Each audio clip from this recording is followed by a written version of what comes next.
Oui, bonsoir Ibrahima. Bonsoir Salimata Daou. Avec vous, un communiqué du gouvernement. Oui, communiqué numéro 053 du gouvernement de la transition. Le gouvernement de la transition a pris avec stupéfaction la décision unilatérale du gouvernement des États-Unis le 25 mai 2023 d'imposer des restrictions de visa à l'encontre de 2 vaillants officiers de l'armée malienne pour des actes présumés sur l'unique fondement du rapport des Nations Unies sur les événements de Moura, sans attendre la conclusion des enquêtes judiciaires menées par les autorités maliennes.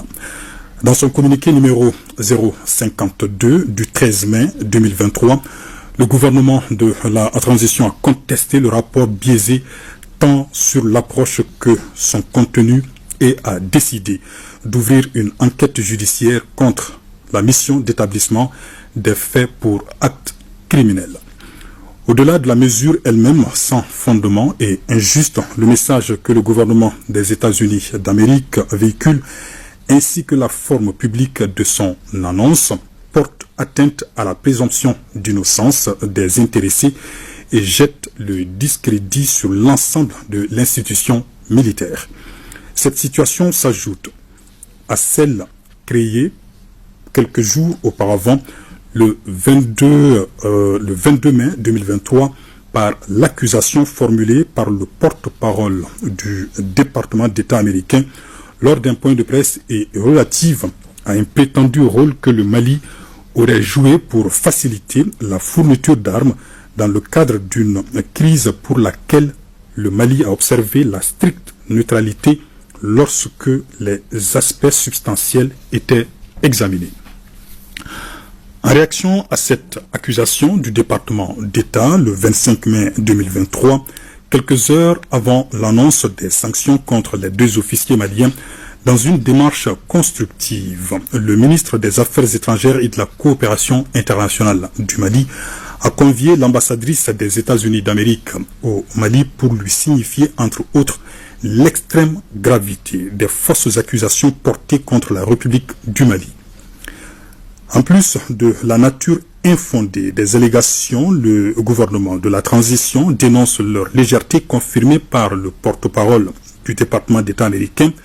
À titre de rappel, ce dernier a avoué lui-même que, à date, nous n'avons aucune indication que ces acquisitions aient été finalisées ou réalisées.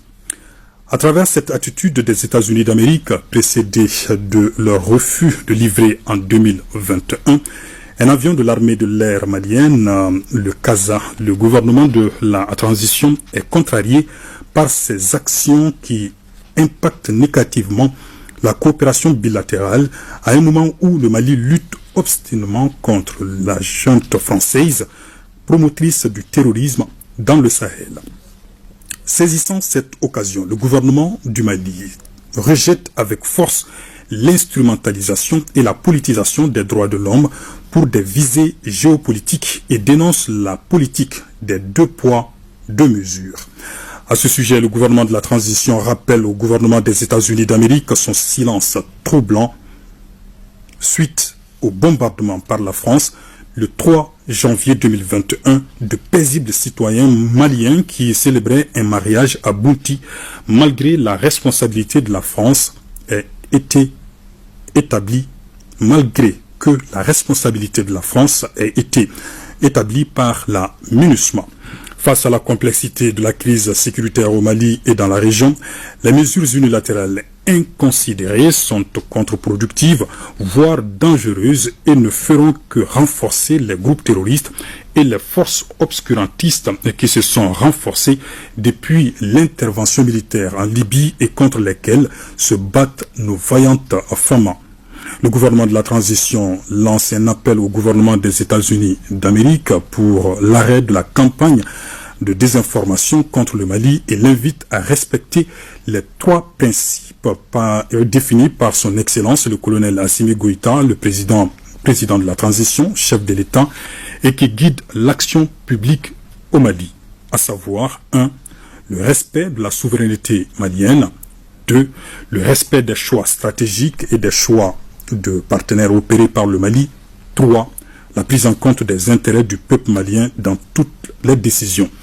Le gouvernement de la transition rassure l'opinion nationale qu'aucune manœuvre ne saurait le pousser à adopter une position partisane sur fond de tensions géopolitiques, ni compromettre l'œuvre de la refondation en cours au Mali, ainsi que la montée en puissance des femmes. Enfin, le gouvernement réitère son engagement pour la promotion et la protection des droits de l'homme dans le cadre du dialogue et du respect mutuel. Que Dieu bénisse le Mali et préserve les Maliens. Bamako, le 27 mai 2023, signé le ministre d'État, ministre de l'administration territoriale et de la décentralisation, porte-parole du gouvernement, colonel Abdoulaye Maïga.